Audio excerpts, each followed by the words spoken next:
If we are mindful on something, and then we begin to be concentrated on it, and the concentration increase the quality of happiness. Suppose you have a good cup of tea, or suppose you are contemplating a beautiful sunrise, and suppose you are mindful and concentrated. When you are mindful, when you are concentrated, you are truly there, and you concentrate on your tea becomes something very real. And the time of tea drinking makes you so happy. Because you are not disturbed. Your mind is not in the past or in the future. Your mind is not in your projects. Your mind is focused entirely on the tea. That's concentration. Tea is the object of your concentration. That's why drinking tea in that moment can make you very happy. And the more you are concentrated, the happier you become. And that is why concentration is also a source of happiness. And when you contemplate the beautiful sunrise, you are not distracted by thinking about the past, the future. You are fully present. You are concentrated. And the more concentrated you become, the more the beauty of the beautiful sunrise is revealed to you.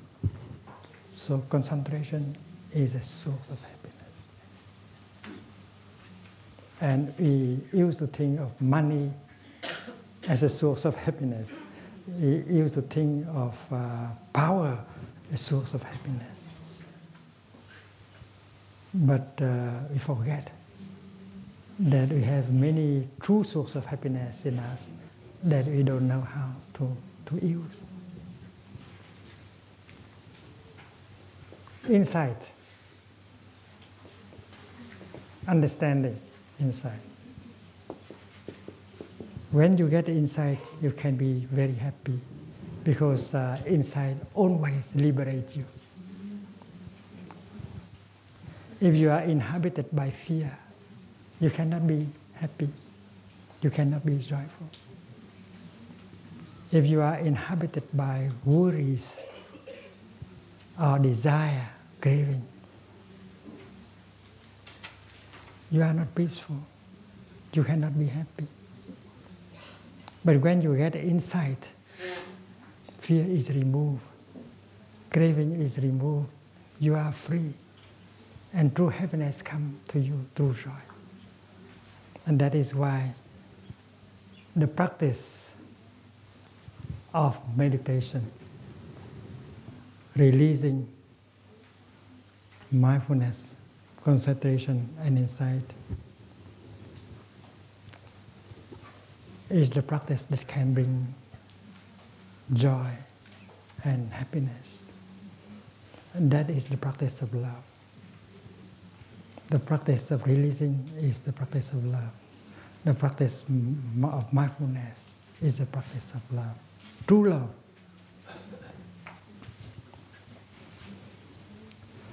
The word compassion does not reflect very well karuna. If we analyze, we see that prefix kom means together, and passion here means to suffer. To be compassionate is to suffer together with the other person.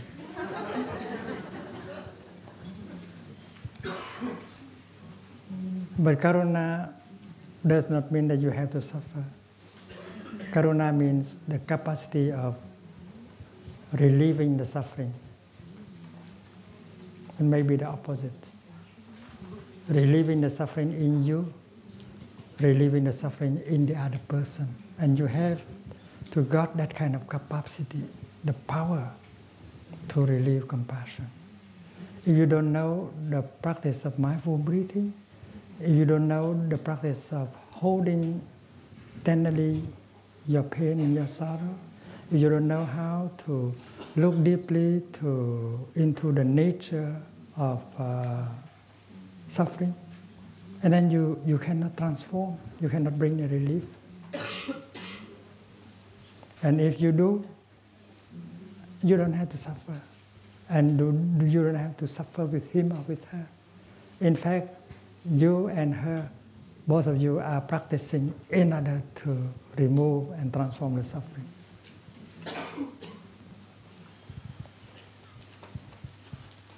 Suppose you are a physician, a doctor,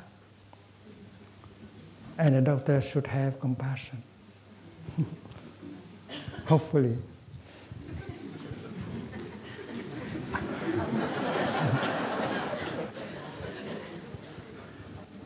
And when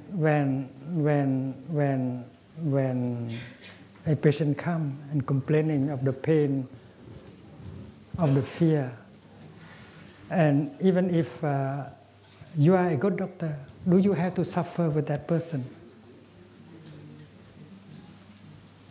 in order to be kind to him or to her? You don't have to suffer with him or her, because you know that you know the way how to help him or her not to suffer. So if you are practicing love, true love, you don't have to suffer with him or with her. And you know how to help her, to help him to suffer less. So compassion is not really the word that can translate karuna. Karuna is the capacity of removing the suffering, transforming the suffering, bringing a relief to the suffering. And doing so, you don't have to suffer. In fact, you suffer less. And you make him or her suffer less. We have to distinguish between the willingness to love and the capacity to love.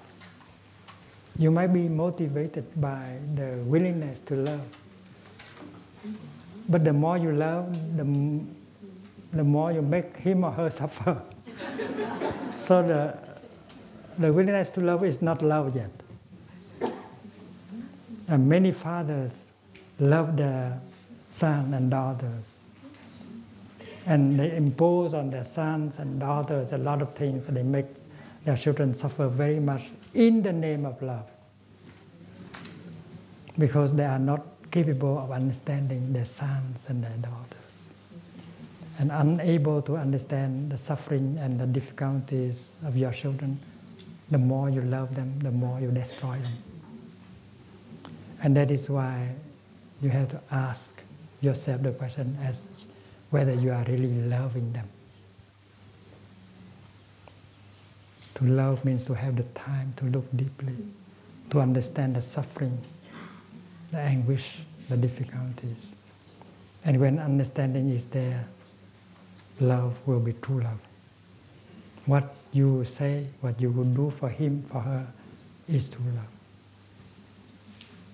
So love here does not mean the intention, the willingness to make happy, but the capacity. And that capacity of loving, you have to learn, you have to cultivate. Address yourself. Recognize the suffering in you. Recognize them. Embrace them. Transform them.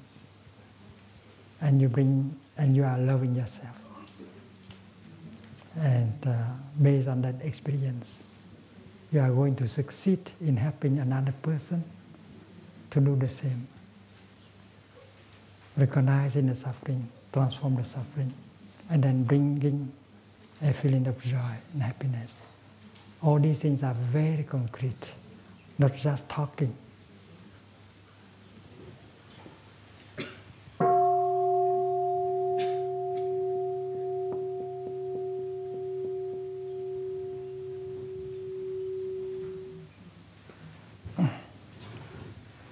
The fourth element of true love is upeksha, sa, And this is the foundation of true love. In true love, there is no longer any discrimination. In true love, happiness is no longer an individual matter. You and him, you are the same person. His suffering is your own suffering. His happiness is your own happiness.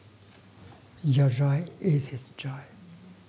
No longer any barrier, any frontier between the lover and the one who is loved. And true love has this kind of element. The abolishment of self. There is no longer any self. Lover and loved one are one. When you love yourself, the lover is you and yourself is you. And when you love him, you are him and he is you. And happiness is no longer an individual matter. Happiness is happiness for both, for everyone. And suffering also, suffering is no longer an individual matter. There's no more distinction between the lover and the one who is loved. And equanimity has been used to translate upeksha, but I would like to use the word inclusiveness. In true love, you don't exclude anyone. And if your love is true love, that will benefit everyone. Not only humans, but also animals, minerals, and vegetables. If that is really true love. To love one person is an opportunity for you to love everyone and every living species. And you are in the good direction. That is true love. But if you love someone and you get caught, and you get cut off, that's not true love. There's a song saying, I love you, I need you. I love you, I need you. So it seems that loving in that context is just to satisfy your need. The other person is to fulfill your need. You need the other person. Without the other person, you cannot survive. You say, you think that this is the language of love. Darling, I cannot survive without you. I need you. And that has to do with our original need, our original desire. Our original desire is to survive. As a tender baby just born, you are helpless. You are helpless. You have arms and feet, but you cannot move. You cannot go anywhere. You cannot do anything to yourself. Especially you have gone through moments of danger, the moment of your birth. They cut the umbilical cord. You come from a very comfortable place to a hard place. And you have expelled the liquid in your lungs in order to breathe in the first breath. So dangerous. You don't know what they are talking about. You don't know the language of man yet. You are just a few days old. But every time you hear the steps, the sound of steps coming close, you are happy because someone will bring you milk, will feed you, will bring you warmth and so on. You need someone. You cannot survive without someone. And that's the original need. The original need, the original love. You have arms and feet, but you cannot go anywhere. You cannot do anything for yourself. You are completely helpless. You need another person. That may be mommy or daddy. But you begin to distinguish. You can identify mommy by the smell.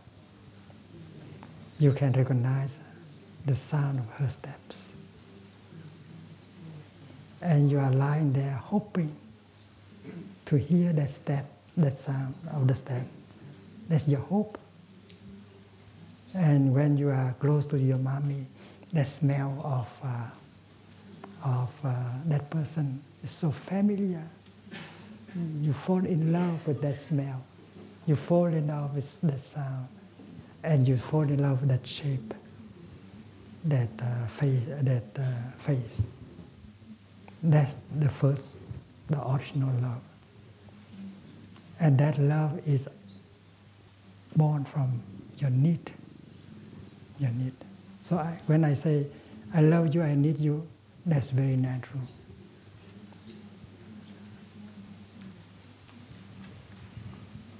And now you are looking for a young man to marry. You are looking for a young lady to marry. That is a continuation of that original love.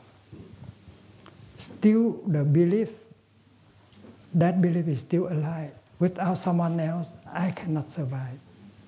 There's a childish, that's the infant feeling. It's a real feeling, and that feeling is still alive until this day. You are looking for a partner, but the child in you is looking for mommy. The child in you is looking for daddy. So when you are together as a couple, a young couple, you feel very relaxed. You feel that I'm okay now because I have someone to love, to support me. But the infant in you say, well, I can relax. Mommy is there. Daddy is there. So that feeling of relaxation, of joy, is not exactly because of the presence of the other person, but because of the fact that you can relax. That brings you peace. Because later on, when your relationship with the other person becomes difficult, you cannot relax anymore. And that happiness is no longer there. So the essential is that you can relax, you can be peaceful, and not the presence of another person. And I think kissing is interesting to notice that in Asia, when people kiss each other, they use the nose more than the mouth, right? Using the nose, we can recognize the person. It's so pleasant. So when we were an infant, the smell of mommy is the wonderful and most wonderful kind of smell in the world, because I need her. So in Asia, when they kiss, they mostly use their nose in order to enjoy the smell of the other person. And that is the continuation of the original desire, the desire to have that person close to us, the desire to hear that steps coming closer and closer. And all day, all night, as an infant, we only hope to hear that sound of the steps and to be able to smell that smell. And I think that kissing by the mouth is a continuation of the sucking of the breast. That is only a continuation.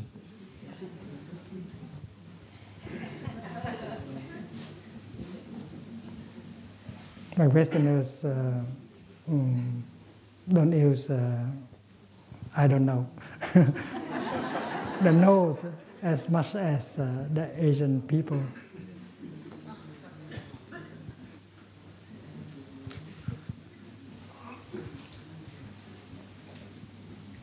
And there is a connection between fear and desire.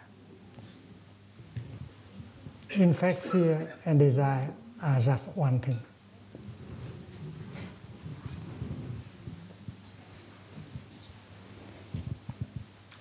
The original fear and the original desire have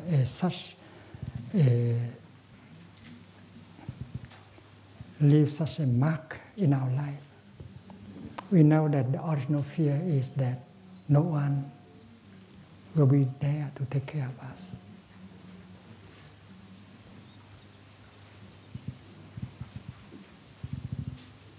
I am helpless.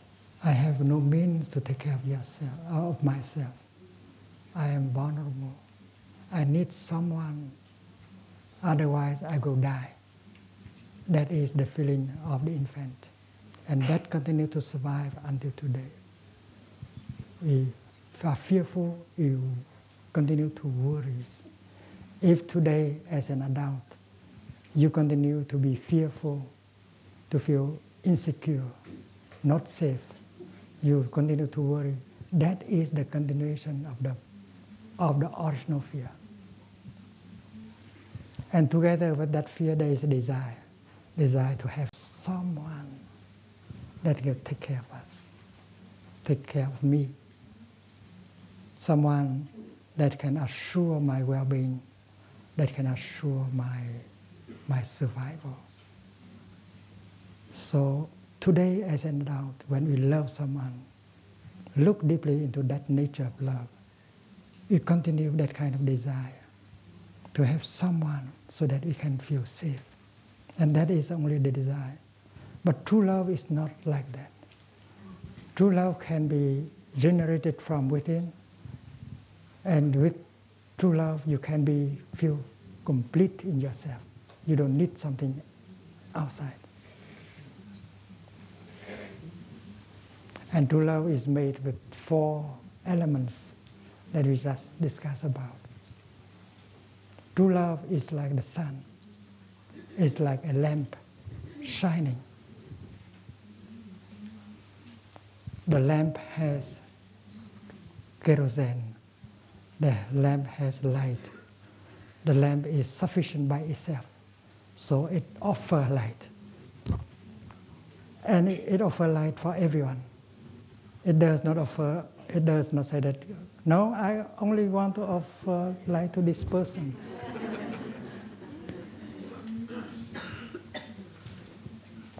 When you look at the electric bulb, you see that, well, the light is within, it's complete. And the electric bulb is shining upon us with equanimity, inclusiveness. It does not exclude anyone. And that is the 4th of the 4 conditions of elements of true love. Equanimity is that. No longer any discrimination. That is the love of the Buddha. Sex is not love. Sex is an instinct of preservation. Every living thing wants to continue into the future.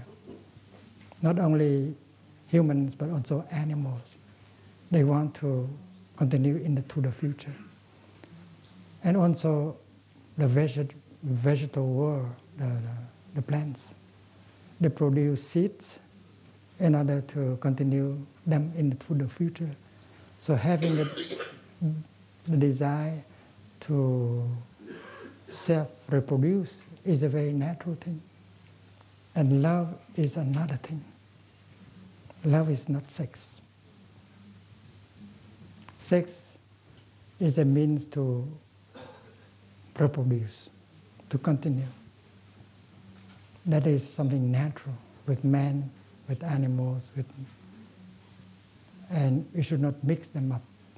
We are not against, we should not be against sex, but we should not mix it with love. True love doesn't have to do with sex. You can perfectly love without sex. So the teaching of the Buddha on true love is very clear. And it is possible for us to cultivate these 4 elements of true love with the practice of bringing joy and peace and relieving the suffering. The practice of releasing, the practice of being mindful, the practice of being concentrated, the practice of getting insight can handle the suffering inside, can transform the suffering inside, can bring joy and peace. That is love. You don't need another person in order to practice love. You practice love on yourself. And when you succeed, loving another person is something very natural, like the electric bulb or bulb. It will shine. It will make many, many people happy. And you are like a Buddha. You love everyone. You love every species. And your presence in the world is very important, because your presence is the presence of love. Good morning, dear Sangha. Today is the 11th of June in the year 2009, and we are in the Assembly of Stars Meditation Hall, Lower Hamlet, Plum Village, during our 21-day retreat. We still have another 15 days to go.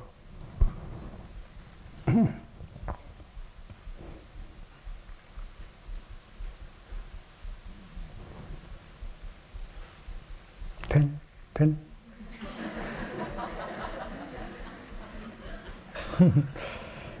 I'm not a very good mathematician. Anyway, the 4 Noble Truths is like mathematics. It's the exact science. Because we have seen that the 4th Noble Truth is just the opposite of the second one. On one side we have right view, on the other side we have wrong view. Right view brings well-being, and wrong views brings ill-being. So it's very exact. There cannot be any mistake in it. For the 4th Noble Truth, the path,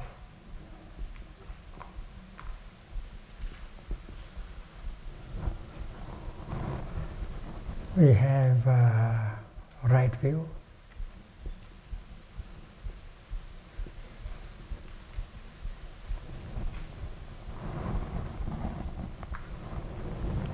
and for the second Noble Truth, we have a wrong view.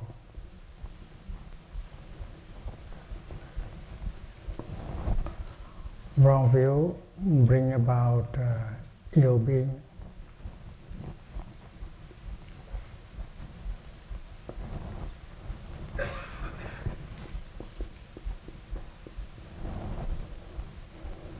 And right view bring about well-being.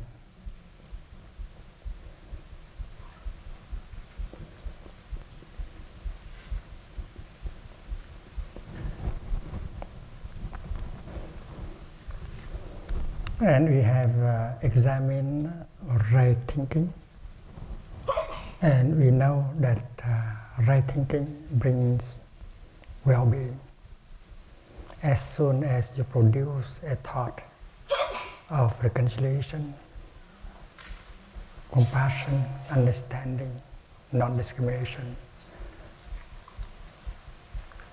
you feel the healing take place in your body and in your mind, and you feel better right away. So right thinking brings well-being. Right thinking can heal, can transform. And if we produce a thought in the line of wrong thinking,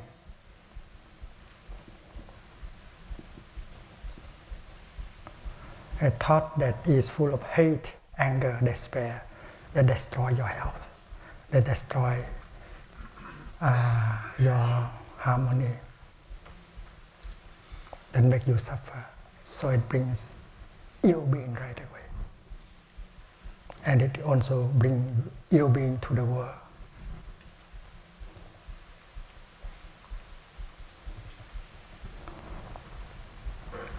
We have discussed, we have learned about right speech, the kind of speech that express non-discrimination, forgiveness, understanding, support, love. And we know that when we are able to say something like that, or to write down something like that, we feel wonderful. It's so liberating, it's so relieving, it's so healing. So right speech brings healing, brings well-being.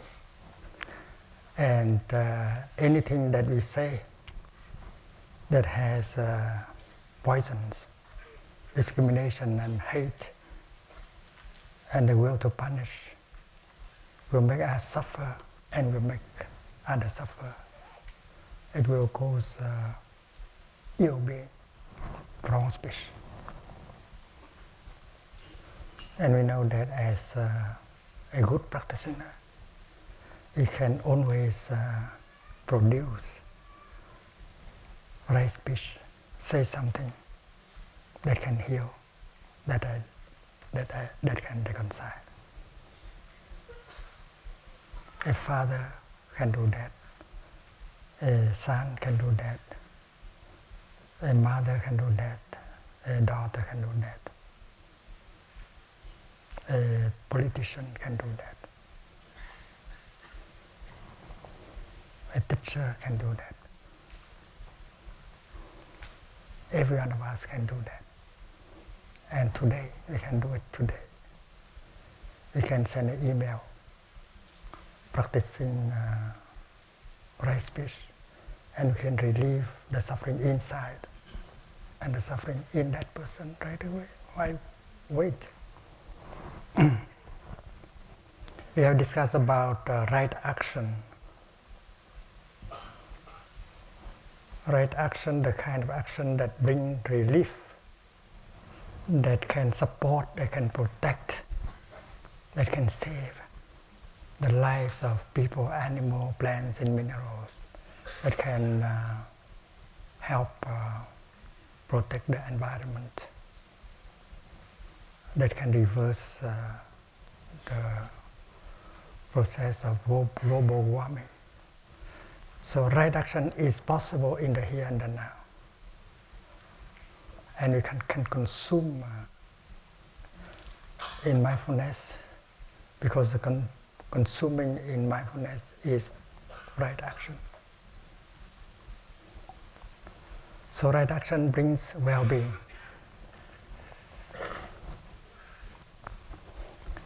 And wrong action brings ill-being. And we have discussed right livelihood, the kind of livelihood that will not make us suffer, the kind of livelihood by which we can express our compassion, our ideal of compassion and understanding. So those of us who have a job, a kind of livelihood that can help us express our love, our care, our compassion, we should be happy about that. It's wonderful to have that kind of job, that kind of livelihood. Even if it brings less money, but it brings much happiness. You know you are on the right path, and that alone makes you happy. So, right livelihood brings well-being, and wrong livelihood brings ill-being. It destroys our planet. It brings toxins and poisons into the body and the mind of people who consume. And today we should go on with the right diligence. There are those of us who like to use the word right efforts. I prefer diligence. Making efforts can make you tired. But when you are diligent, you don't need to be tired. I don't want intensive practice. I want regular practice, diligent practice. There are those of us who practice very intensively for a few weeks, and then after that abandon the practice. But there are those of us who practice regularly, not intensive, but continuously. That will bring good result. That is why I prefer the word diligence.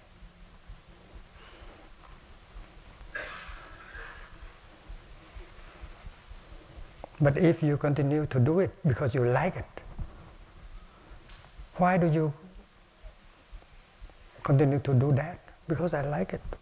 That is the good answer. Because I enjoy doing that. That applies to the practice. If you don't enjoy the practice, you have to make an effort. And make an effort, you get tired. And finally you abandon the practice. That is why we prefer the word diligence. To stick to it. You continue to it because you like it. It's not because you have to do it. Why do you practice sitting meditation? The best answer is because I like it. Why do you practice walking meditation? Because I like it. Why do you eat vegetarian? Because I like it. That's the best answer. Because you like it, that is why you continue to do it. And that is true diligence, right diligence. And we know that right diligence brings well-being. The practice of mindful walking, the practice of mindful breathing, smiling, bring well-being, bring peace, bring happiness. And the Buddha, after enlightenment, continues to practice. So practicing is not to become a Buddha. The Buddha is already a Buddha. Why does he have to practice? Because he likes it. He likes breathing like that, he likes walking like that, he likes sitting like that, he likes eating like that, because it brings him well-being. So when you ask the Buddha, dear Buddha, why do you continue to practice sitting meditation, walking meditation? Because you are already a Buddha. because I like it. Not because I want to become a Buddha. Right? So that is the best answer, I think, because I like it.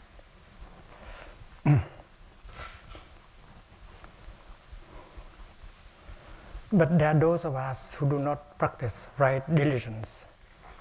They are very diligent, but their diligence is wrong diligence. And wrong diligence can bring ill being. They are caught in their work. They become workaholic. They don't have the time to take care of themselves. They don't have the time to take care of their beloved ones. They are sucked into the work. They are caught into the work. They cannot leave their computer. When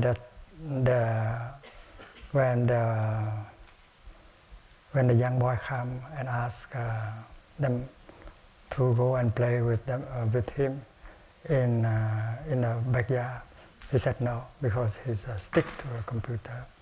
He doesn't have the time for himself or his little boy. He's caught. He's always reading the one street journal. During breakfast time, instead of looking and smiling at his children and son and enjoy breakfast together, he hold one street journal and hide himself from his family. He's totally caught and sucked into his work. He's very diligent. He wants success as a businessman. He always think of the values of his stocks, ups and downs, and he go ups and down with his stocks. He's very diligent, right? But that's not right diligence.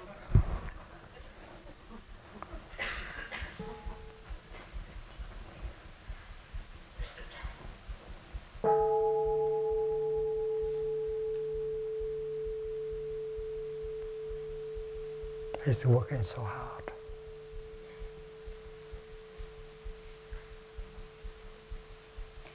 He's making a lot of effort, yes. He's very diligent in his work, yes. But there is no happiness. There is a businessman, very talented, called Frederick. He's very successful in his business. And he's very proud of his work. And his wife, Claudia, was very supportive. And she was very proud of being the wife of the boss of the company. She organized receptions and so on. She was very proud. She supported him. And they spend night talking about difficulties and hopes. And they think of the success of the business is their happiness. But finally he was sucked into his work. He did not have the time for himself to breathe, to relax, to be with his family. And when their son, Philip, went to the hospital for a surgery, he could not even have time to go to the hospital and to visit. And Claudia had to spend the whole night alone in the hospital. And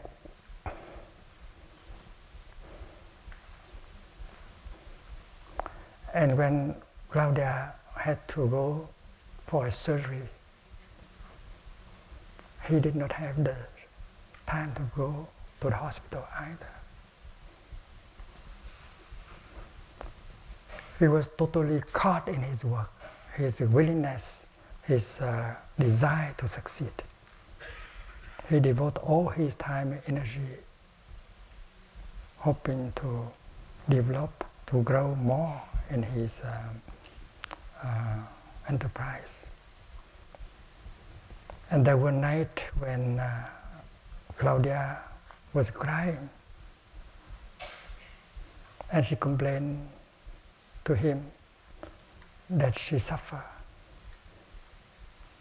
He does not have time. He did not have time for himself. He did not have time for her, for the two children. And he said that they have to wait. Nobody can replace him now.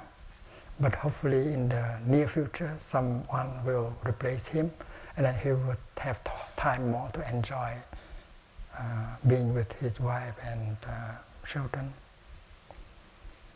His wife, Claudia, has to seek relief by going back to school to get another PhD degree, to engage in social humanitarian work, and to forget her loneliness.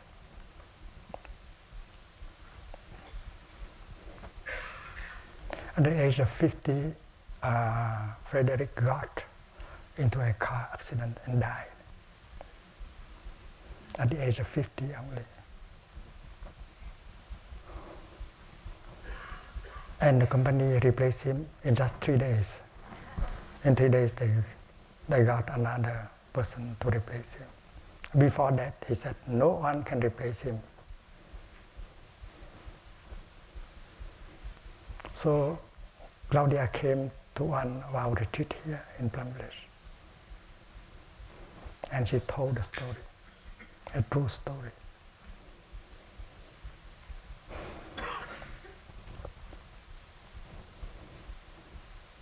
And there are many Fredericks that are still alive.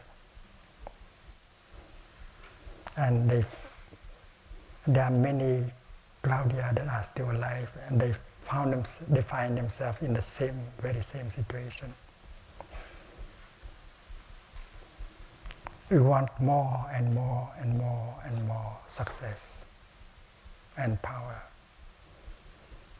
We always run ahead. We do not have the capacity of living our life in the here and the now. And that is not true diligence. That is wrong diligence.